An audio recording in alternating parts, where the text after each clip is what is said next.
touchdown! It's a Sammy Watkins-Palooza touchdown! Kansas City! Hey, that's dope.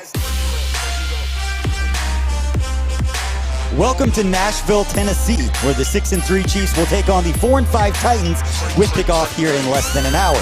But this was the scene last night at the Chiefs Kingdom Rally down on Broadway in the heart of the honky-tonk. Chiefs fans from all over the country made their way to the country music capital of the world, and many just went ahead and made the 7-hour drive from Kansas City. We all invaded the Tin Roof Bar last night, and you know whenever Chiefs Kingdom gets together, you know it's going to be a good time. But the fun wasn't exclusive to just last night and just Broadway, as we're going to have a little fun here over the next 30 minutes on Field Pass. I'm Chiefs reporter BJ Kissel, joined as always by 10-year NFL veteran linebacker Shawn Barber, the barbershop, the shop, Spider-Man, whatever you want to call him, the guy with more nicknames than you can think of. And we've got a pretty good one today. I know the biggest storyline, the one that everybody's talking about all week, and one we're going to start with, obviously, is that Patrick Mahomes. He's back. He's official. It's 100% active. He is going tonight, or he's going today. This is going to be a lot of fun. Hey, it's nothing better than a team to get their number one quarterback back in the reins, controlling the offense. All his weapons are up and going. Let's see what Pat can do today. Let's see what Pat can do. Let's see what all these fans can do, because we saw the Chiefs fans last night. They've already started coming into the stadium. This is going to be a whole lot of fun. There's going to be a lot of red here in the stadium. But we know, in looking at from the Titans' perspective, that this game still means a lot to them. They're 4-5. They're just 2 games out of first place in the AFC South division. And when you take a closer look at that division, the teams ahead of them, the Houston Texans, are dealing with the season-ending injury to J.J. Watt. And then you look at the Indianapolis Colts, dealing with the injury to their quarterback, and Jacoby Brissett, who's week to week. I know he was already declared that he is out this week and that Brian Hoyer will get the start. But if you're the Titans, you start looking around the division, you see what's going on. This is a must-win for them. Definitely. And they got to decide right now whether Tannehill's going to be their quarterback of the future now. He's got a couple games to prove it to the organization. We'll see if he can do it today. Yeah, and they've got some injuries on that side of the ball. It's not going to make anything any easier on Ryan Tannehill. So right now, let's just go to the inactives for both teams and the key guys that you've heard of that won't be out in this game today. And for the Chiefs, not a lot of surprises except for one, that running back LaShawn McCoy, who wasn't on the injury report, was listed as inactive and will not go today. But the other guys, not a surprise. Eric Fisher will not go, so we'll see Cam Irving back at left tackle. Laurent Duvernay-Tardif will not go, so we'll see Martinez Rankin back in there at left guard as Andrew Wiley's over on the right side. And then Alex Okafor, Kendall Fuller are also out for the Chiefs today. But you look at it for the Titans, and Jarrell Casey is the big name on the defensive side. That's a huge loss for them, number 99 in the middle of that defense. I remember talking with Coach Eric Bieniemy earlier this week, and he was very appreciative, but he was very complimentary of Jarrell Casey's game, and I know he's probably not all that upset that they don't have to go up against him today. But for Ryan Tannehill, he doesn't have Delaney Walker, his veteran tight end, one of the top guys in that passing game. Then he also doesn't have Corey Davis. What does that do for him? Hey, missing 2 of his weapons. They're going to need Adam to step up, right? Adam's going to have to step up.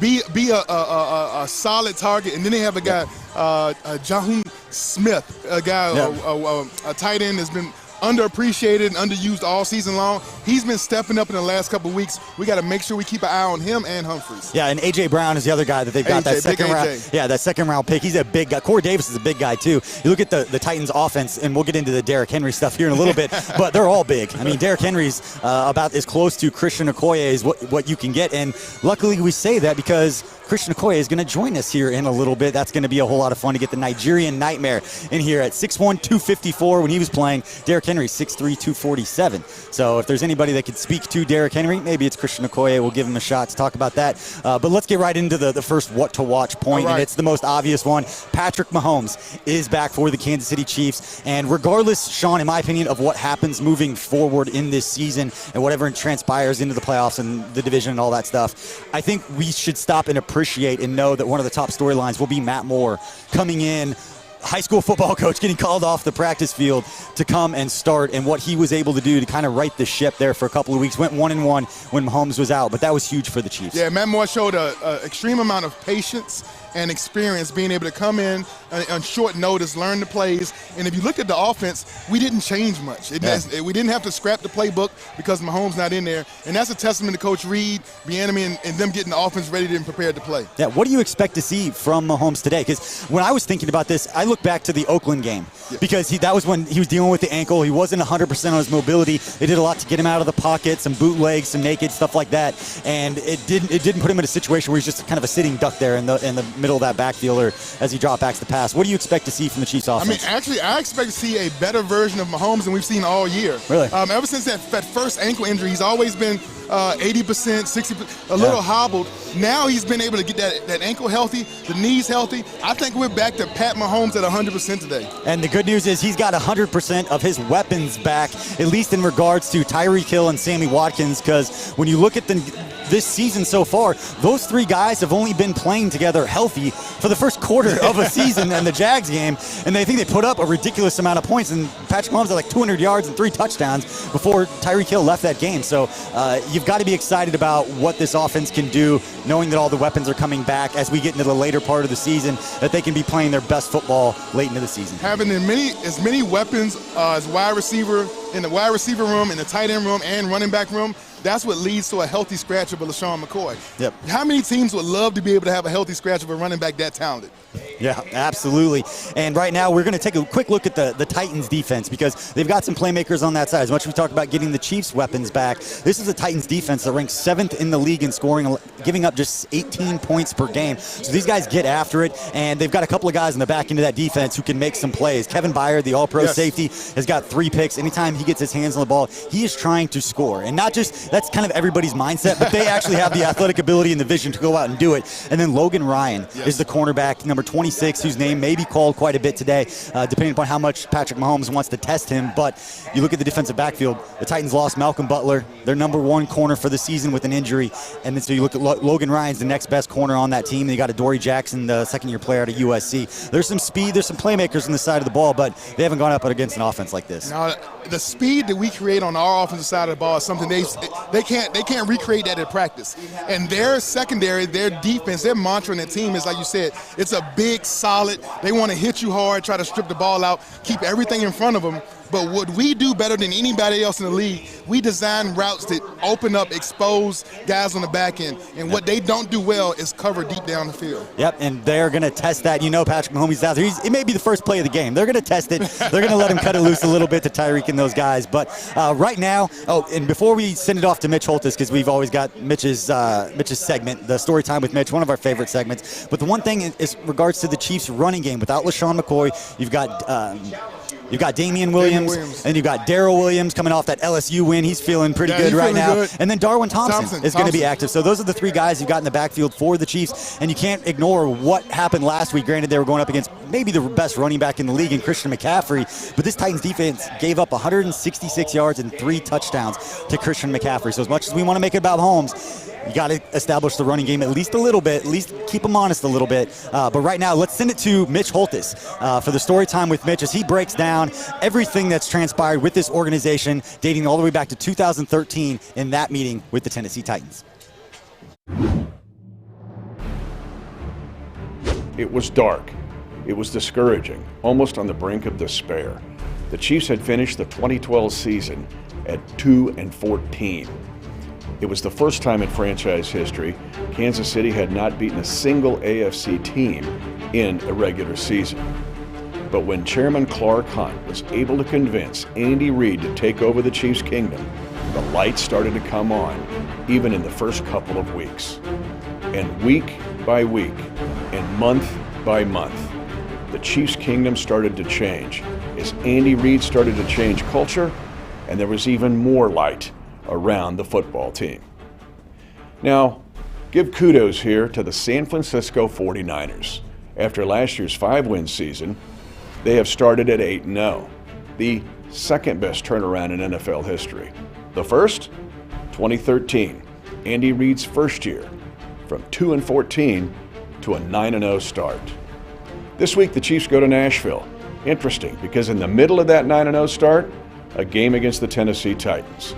Now, the 2013 season began with Coach Reid against some familiar foes. He played against the NFC East, and the Chiefs were able to win against Philadelphia and the New York Giants and the Dallas Cowboys. All teams, though, he had game planned against for 14 years. But he had never beaten the Tennessee Titans. As the Chiefs went to Nashville, the Titans were on a roll too. They were 3-1. They had won at Pittsburgh. But in this game, the 2013 victory over Tennessee, the Chiefs showed trademarks of why Andy Reid has been the winningest coach in Chiefs history. And that is first playing complementary football. In what was a tug-of-war game between two tough teams that would not relent, the Chiefs get the first big play of the game, a muff punt by the Tennessee Titans recovered by Marcus Cooper in the end zone, one of 13 special teams touchdowns in the 7 years that Andy Reid and Dave Tobe have been in charge of the special teams. What's funny, you'll see a youthful Anthony the Sausage Sherman helping out on this play for the Chiefs' touchdown. But as you might guess, the Titans fought back. The Chiefs also showed some toughness on offense. Jamal Charles was able to power in for a touchdown, and Seabiscuit tasted the sweet nectar of the end zone. But the Titans came roaring back. And another characteristic of Andy Reid football that is very underrated is its resiliency and able to fight back. It's why they've been so good on the road. The Chiefs fought back in this game. And with Tennessee regaining the lead, Alex Smith was very resourceful as the Chiefs quarterback. But a third characteristic of Chiefs football in the 7 years under Andy Reid manifested itself in the Music City, because the Titans could go down and win the game. In a scenario very similar to last week's win over the Minnesota Vikings, the Titans were driving, but a great play by Marcus Cooper on coverage and an interception gave the ball back to Kansas City. The Chiefs got a field goal, but still a touchdown would give the Titans the victory. And on the next possession, a deflected pass was intercepted by Quentin Demps, and the Chiefs were able to use special teams, tough offense, and tough defense at the end of the game to win a signature victory for both Coach Reid and the Chiefs Kingdom by winning in Nashville, Tennessee. The middle game of a 9-0 start in 2013 and part of NFL history.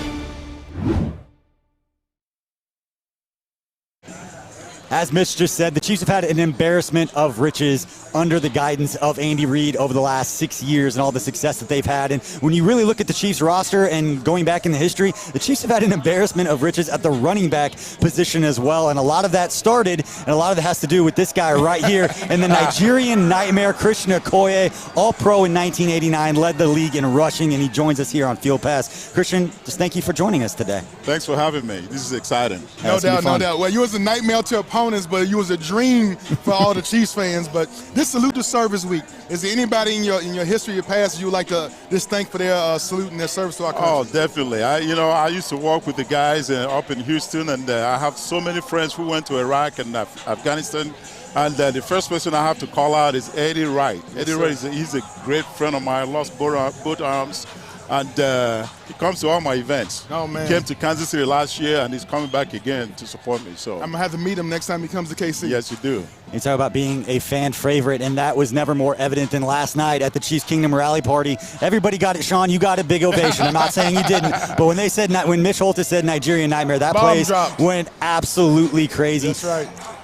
Being that it's been since going back to 1992, the last time you were here, just what does it mean to you that when you come to events like this and you come to a game a couple decades later that you're still revered, and that you go into the stadium, you still see 35 jerseys and people wearing that Okoye around? Man, I was just talking about it to my friend Bob, and I tell you, I'm blessed. I'm blessed because, I only play for the Chiefs, so I'll always cheer for the Chiefs. That's and right. I bleed Chiefs. I am a Chief, through and through. So, every time I come out to a game like this and see all this red, it's incredible. And then having my jersey on top of that, it's a blessing, man. You got to cheer for my team. Absolutely. Smooth. Well, I came from a small school, University of Richmond in Richmond, Virginia. And I know you came from a small school also, Azusa Pacific. This is a transition from a small school atmosphere to the NFL. Explain to our fans and the guys that are following us and streaming us right now, what does that mindset take to go from one to the other? Hey, Shawn, I tell you what, man. Well, the first time I was drafted in 1987, a lot of people were saying that I was a project because I hadn't played football in my whole entire life. I only started playing my junior year in college. Oh, you see, so people say I was a project, but I made a point that those that supported me in college, I wasn't going to let them down. Yes, sir. So I worked extremely hard, made sure that I know my plays. I was in shape because I was a track guy, so I worked hard during the offseason all the time. The only thing left for me to do is make sure that I know exactly what I'm doing, be where I'm supposed to be. So I did that, and then here I am. I tell you, if you are playing in small school, if you're having a hard time and you know that you have the talent, hard work is there. That's right. Work hard and you'll be there. Absolutely. And one guy, and it's silly to think of now, but looking back to the draft a few years ago, that there were a lot of people who thought Patrick Mahomes was a project coming out of that spread system and that his mechanics needed to be changed and all this and all that. And the whole time Andy Reid just like, yeah, I got this. Don't worry about it. Just when you flip on the tape and you watch Patrick Mahomes and you watch these games, just how much are you in awe, just like the rest of us are, at what he's doing out on a football field? The thing is that you never know what's going to happen. You know, it looks like he's going to get tackled, sacked, and so on and so forth, and bam, 40 yards down the field, touchdown. I mean, I love watching that guy, man. That's why all these guys are wearing number 15 on their jerseys. He's incredible, man. Like I said last night, man, he's deep. You know, yeah, we can't use that language. We can. This is a family show here. I'm so happy we have Patrick Mahomes. Absolutely. I'm so happy we have him. If there's one person on this field that's kind of emulating your running style, it's one Henry. Henry for the Tennessee Titans, he has that same bruiser mentality. Yes. Tell the fans, tell us, what didn't you not like from a tackler coming to tackle you? Did you want him to hit you low, high, or, you know, seeing that type of tackling mentality? What can you give our guys some advice? You know, when I played, I didn't care how they tackled me, you know. Marty told me I needed to make a first down every time. You know what I'm saying? So I didn't care how they tackle me, go for my knees, go for my ankles, tackle me upstairs. You know, I'm lowering my shoulder, I'm coming at you. I must get a yardage. I must get 4 yards each time I run the ball. So that's the mentality I had. I'm watching Henry. I mean, he's not there yet. He's got the talent. He's got the talent, but he's not there yet. All right. Yeah, I think that mindset that you just talked about is the reason that you're so beloved among Chiefs Kingdom and how much fun it was to watch you. Well, we appreciate you joining us. And right now, we are going to send it to Matt McMullen, who is going to catch up with somebody who knows Derrick Henry very, very well and a friend of his from college, and linebacker Reggie Ragland. Thanks, BJ. Well, Reggie, they just finished up talking to Christian Okoye a bit before your time, but a big bruising running back, much like a guy that you know pretty well, Derrick Henry. In 2015, you were the SEC Defensive Player of the Year. He was the SEC Offensive Player of the Year, Alabama. Just curious, your guys' friendship, how it's developed over the years. Oh, man, we have a real good friendship. Anytime he calls me, I'm going to pick up and answer. Anytime he texts, if I call, he answers. So it's a very good relationship, man. You know, it dates back to always his junior in high school and my senior high school. So, hey, man, Derrick's a great guy, man. You know how you get a lot of attention, and the attention he has got, like you'll think somebody would have been like arrogant and things like that. No, he's total opposite, man. He's one of the down-to-earth guys, man, and like we always have fun when we was around each other. I think yesterday you were saying when you saw him in high school, he's obviously a pretty big, imposing dude. You couldn't believe this guy was a running back, right? Right, man. In high school, you really can't believe, especially when being like a junior at the time. Like, man, I thought I was big for my size where I'm from, but unless you know there's always people bigger than you, faster than you, and stronger than you. So you just got to be able to differentiate yourself from the next person. So, and that's what Derrick did, and I'm happy for him. Put you on the spot. Your favorite Derrick Henry story that you feel comfortable sharing with us? I'm going to say probably it dates back to probably when our last year at Bama. And I wouldn't say it's like a funny story, but like we was in practice getting ready for the bowl games, and like we was going against Michigan State, and kid you not, we like everybody we fought. Like we literally got to fighting every day in practice, like offense versus defense. And man, just talking stuff, and Derrick running people over in practice, and then we'll come back and just tag Derrick in practice and make him mad and stuff like that, man. But that shows how competitive we were at Bama, and like we made each other better. And that's why I think we went out and beat Michigan State. We beat them with 35-0 that year. But man, like I got a lot more stories, but you know I got to keep to myself. You guys been texting stuff like that this week leading into the game? Oh man, not really. You know, I talked to him early in the week about some things, but for the most part, you know, when it's getting ready to play against each other, we really don't do too much talking. But, you know, before the game, if I see him pregame, I'm going to say something to him. But during the game, I ain't got nothing to say to him. After the game, we could talk a little bit more. But other than that, we don't really talk much before the games. So looking at the game, you know this guy, you practiced against him, like you said, all the time at Alabama. How has he changed when you're looking at the film? Is he kind of the similar guy, or what's different about him looking at him now as a pro? Oh, man, like he always had that killer instinct at Bama, but like I think now when being in the pros, he really had to bring it out because like every day at practice it was a competition anyway at Bama. So like he really's bringing that beast out of himself, and he does a good job of getting to the edge. If you let him get the edge and let him get downhill, it's gonna be a problem for y'all again. So we gotta take the space away from him and wrap him up on tackling because he has a very good stiff arm, and a lot of people don't realize he's quicker than what he looks like. So we have to go inside down to tackle him. So which for the most part, we just got to get to him and take away his space so he can get the stiff arm on you or just build up his speed. Certainly hope you win the bragging rights on Sunday. Good luck out there. Appreciate your time. Appreciate you. BJ, back to you.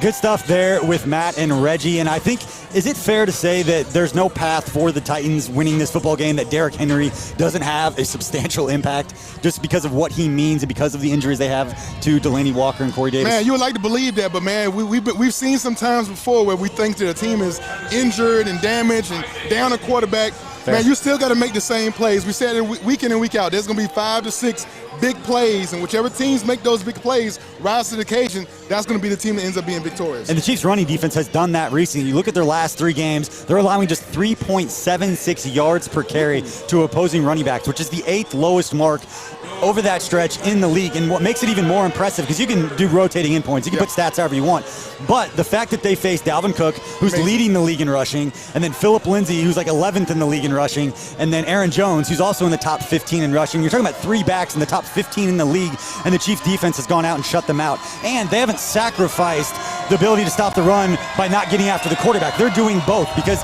over that same stretch, the last 3 games, they have 69 quarterback pressures, which is the most of any team in the league. So they're getting it done against the pass, they're getting it done getting after the quarterback, and they're getting it done stopping the run, and they're going to have a huge test like we talked about with Derrick Henry in this one. Definitely an amazing job by Coach Spagnuolo putting in the foundation and sticking with the fundamental defense for the first couple of weeks. And then it wasn't until recently where he started to dial up the run blitzes and some different things to, up front for the front 7 to stop that run. Amazing job. We got to keep up with it, stay consistent with our alignment, our assignment, finishing to the football and playing with passion. Yeah, the one interesting thing, we talked about Ryan Tannehill and the Marcus Mariota decision earlier that Mike Vrabel, the Titans head coach, former Chief, as soon as that decision that he made, there's all kinds of storylines and connections here, but that decisions that they made to go to Ryan Tannehill, you look at the last 3 games, he's 2-1 as the starter, but you look at some of those advanced analytics, those pro football focused stats, and Ryan Tannehill, when there's pressure around him, his passer rating is just 40.8. Exactly. And he's being sacked 32% of the time he's under pressure. So you look at their yards per attempt, it's just 4.3. So when there's pressure around him, he's not making big plays down the field. And more often than not, he's being sacked, because the Titans have given up 38 sacks, the most in the league. So you put all those things together, there's a lot of things going to this is going to be a very good performance by the Chiefs defense if the recent trends hold true. Yeah, Tannehill needs the rushing game to get going. He needs that play action pass to kind of keep our pass rushers at bay. If we're able just to line up and come after him, he's shown in his past he's not able to keep his vision downfield and make you pay for blitzing him. Overall, more than half the league has had to see multiple quarterbacks as starting quarterback this year. That's been an ongoing trend. Tennessee and the Chiefs are 2 teams that have to deal with that. So we'll see if we can get out of Tannehill. But first and foremost is stopping Henry. Hitting Henry in the mouth, hitting the offensive line in the mouth, defense rising up and getting the ball back in our quarterback's hands so that we can do some big things on offense. I think the one interesting thing when you look at some of the teammates and what they've said publicly when the team decided to make the transition, you kind of, if you read between the lines, you can kind of see where they're coming from and why they thought the decision was made, other than the fact the offense just wasn't doing anything. When Mariota got benched, they had scored 7 points in 2 games. They just had the 1 touchdown. So there was an obvious decision at that point. But you look at some of his teammates and what they had said about Ryan Tannehill is that he holds everyone accountable. And that there was a lot more accountability. Accountability was the buzzword that everybody was using, which means he's getting after his guys when they're not in the right spot or they're not doing the right things. That Ryan Tannehill, as a guy who's been in this league and started before as a veteran, he's not afraid to tell those guys, hey, you got to get lined up right. That's not good enough. This isn't good enough effort, whatever that is. As a former player, just what does it mean when your quarterback is the guy doing that with that kind of personality? Man, effort can only take you so far. Your ability, your effort. At some point at the quarterback position and the linebacker position, you have to be an on-the-field leader. You have to have that accountability to know where everybody else is supposed to line up, correct guys when they are mistaken, and still be an effective play calling and get your position done. Tannehill has been that. Whether he was at the Dolphins or here, he's been a guy who's been accountable to his teammates, but he leads them by actions, not by words. Yeah, and he's going to give the Chiefs some shots. You look at some of the deep passing, he's just 2 of 10 on passes beyond 20 yards. So if you're the Chiefs defense, whether it's Juan Thornhill or Tyrann Mathieu, any of those other guys, they could get a chance to get their hands on some balls. Tannehill's not afraid to give those DBs a chance to make a play on the ball. And Shawn, right now, let's move it on to the around the league. And you look at the around the AFC West, and the Broncos are on a bye, and the other 2 teams played each other on Thursday night. So let's talk a little bit bit about that. The Chargers-Raiders game, the Raiders won that one by 2 points in a pretty exciting game. If you're a football fan, if you don't really care who won, although Chiefs fans just wanted both teams to lose somehow, but that couldn't happen.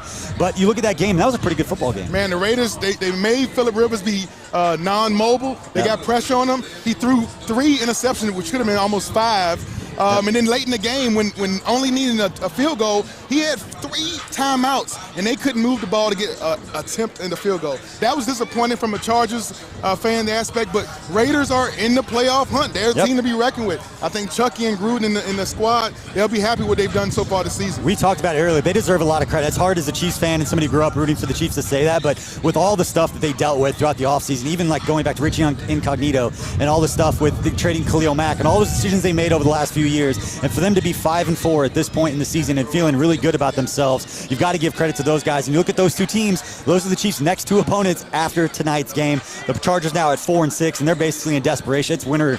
It's every week it's a playoff game. It's win or go home at that point if you're looking at the playoffs, because I'm not sure 9-7 is going to do it. No, down 2 games to the Chiefs, and the way we're playing, we got Pat back, our offense rolling, defense rolling. They got to expect us to continue to win in ways, and they're going to have to pretty much win out to have a shot at the AFC West. Yeah, and I think if my 3 takeaways from that game are that both Josh Jacobs and Melvin Gordon are legit running backs. Those guys are very, very, very good. And then the Chargers' offensive line needs some help. Those guys struggled to protect. As much as we put it on Phillip Rivers to deliver the ball, he was getting hit. He was under pressure a lot. And as an older quarterback, whether it's anticipation or whatever it is, he's got to have at least enough time to throw. And like I said, it might not have the arm strength that he once did, but he's got to get the ball out quickly. In order to do that, he's got to have some time to throw the football still. And he wasn't getting that against the Raiders. And you got to give credit to the Raiders too. Up front, those guys were getting after it.